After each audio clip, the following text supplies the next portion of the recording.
Assalamualaikum warahmatullahi wabarakatuh. Apa kabar teman-teman semua? Semoga pada sehat-sehat semuanya ya. Balik lagi nih dengan saya Fauzur Rahman Nur Hakim. Pada kesempatan kali ini, materi yang akan kita bahas yaitu materi IPA kelas 7 tentang interaksi makhluk hidup dengan lingkungannya. Cekidot.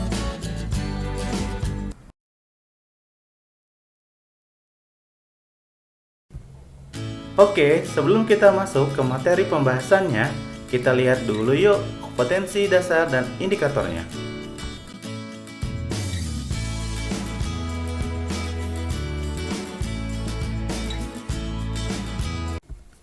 Nah, coba kalian perhatikan segerombolan burung yang sedang mencari makan di pepohonan. Peristiwa ini disebut dengan interaksi antar makhluk hidup, di mana peristiwa ini sering terjadi di semua tempat bahwa makhluk hidup itu saling berinteraksi antara makhluk hidup dengan lingkungannya. Karena di bab ini kita akan mempelajari interaksi makhluk hidup dengan lingkungannya, coba kita pahami dulu apa sih lingkungan itu. Lingkungan secara umum dapat diartikan segala sesuatu yang berada di luar individu tersebut. Segala sesuatu yang di luar individu itu bersifat kompleks sehingga bisa mempengaruhi. Nah, lingkungan itu sendiri dibagi menjadi dua komponen utama loh. Yang pertama, komponen biotik, yang kedua, komponen abiotik. Oke, sekarang yuk kita identifikasi komponen biotik dan abiotik di lingkungan ini. Mulai dari komponen biotik dulu ya. Ada burung, kelinci, bebek, pohon, dan manusia. Sedangkan komponen abiotik ada matahari, tanah, air, dan udara. Apa ya yang dimaksud komponen biotik dan abiotik? Komponen biotik adalah komponen yang seluruhnya terdiri atas makhluk hidup. Sedangkan komponen abiotik adalah komponen yang terdiri atas makhluk tak hidup. Apa aja sih yang termasuk komponen biotik dan abiotik? Komponen biotik terdiri dari manusia, hewan, tumbuhan, dan jasad rening. Sedangkan komponen abiotik terdiri dari air, tanah, udara, dan cahaya matahari.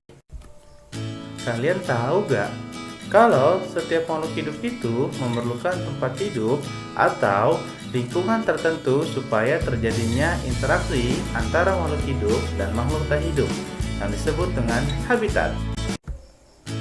Setiap organisme tidak dapat hidup sendiri dan bergantung dengan organisme lainnya. Hubungan kehidupan dari lingkungan hidup disebut dengan ekosistem. Sedangkan ekosistem itu sendiri adalah suatu sistem yang terbentuk oleh hubungan timbal balik antara makhluk hidup dengan lingkungannya. Oke, sekarang kita coba perhatikan ekosistem pada akuarium tersebut.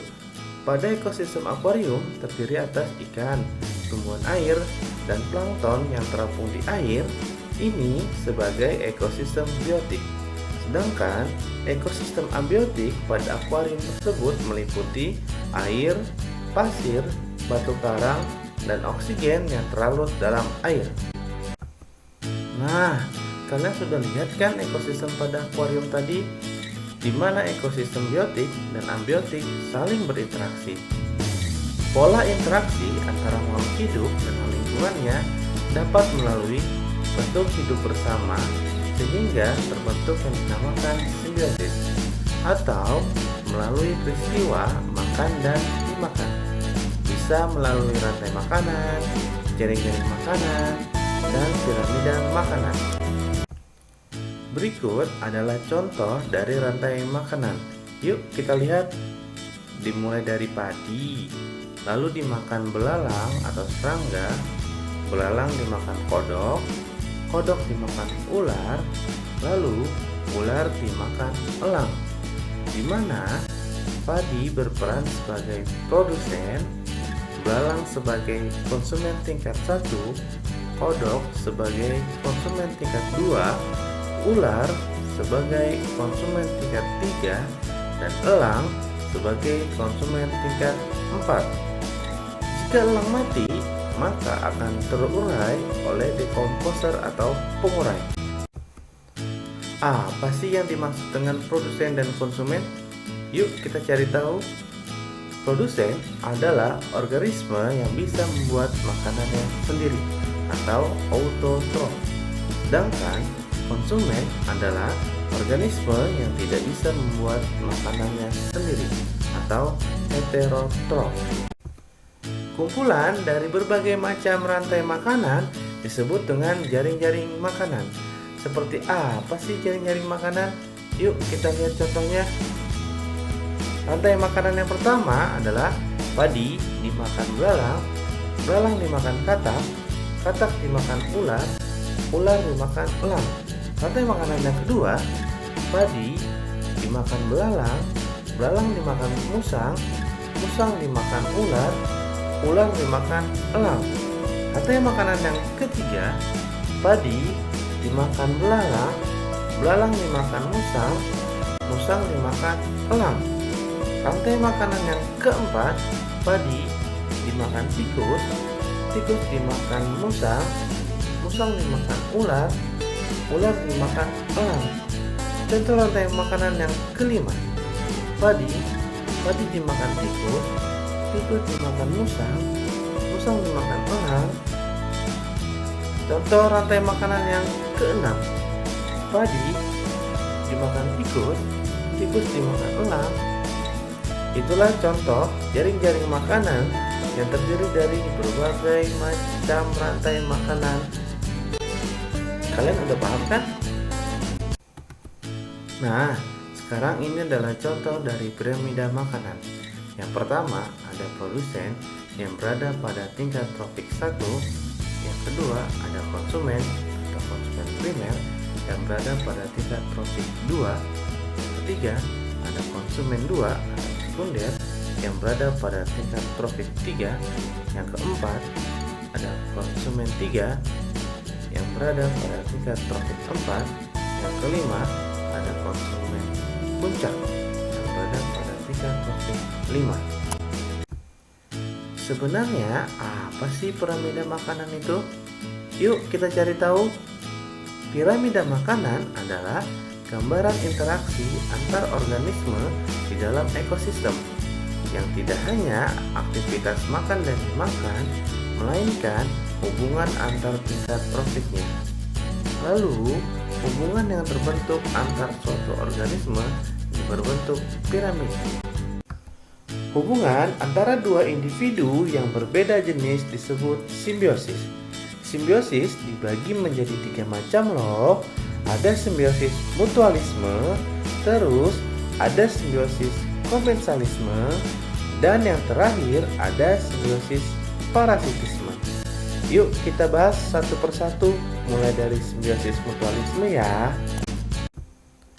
Simbiosis mutualisme adalah hubungan timbal balik dua jenis makhluk hidup atau individu yang berbeda jenisnya, di mana keduanya saling menguntungkan satu sama lain. Contohnya, tanaman atau bunga dengan serangga atau kupu-kupu. Kupu-kupu mengambil sari-sari makanan yang ada di bunga berupa nektar, sedangkan bunga terbantu dalam proses penyembuhannya. Lalu ada lagi nih contohnya antara kerbau dan burung jalak yang sama-sama saling menguntungkan. Yang selanjutnya adalah simbiosis komensalisme, adalah hubungan timbal balik antara makhluk hidup atau individu yang berbeda jenisnya, di mana yang satunya diuntungkan dan yang satunya tidak diuntungkan maupun dirugikan. Contohnya pohon mangga dan anggrek, di mana bunga anggrek membutuhkan tompangan untuk hidup, lalu pohon mangga ini berperan sebagai inangnya dan tetap hidup seperti biasanya. Jadi yang diuntungkan hanya si bunga anggrek, tetapi pohon mangga juga tidak diuntungkan atau dirugikan. Contoh lainnya adalah ikan hiu dengan ikan remora. Dan yang terakhir adalah simbiosis parasitisme. Simbiosis parasitisme adalah hubungan timbal balik antara makhluk hidup atau individu yang berbeda jenisnya, di mana pihak yang satunya diuntungkan sedangkan pihak yang satunya lagi dirugikan.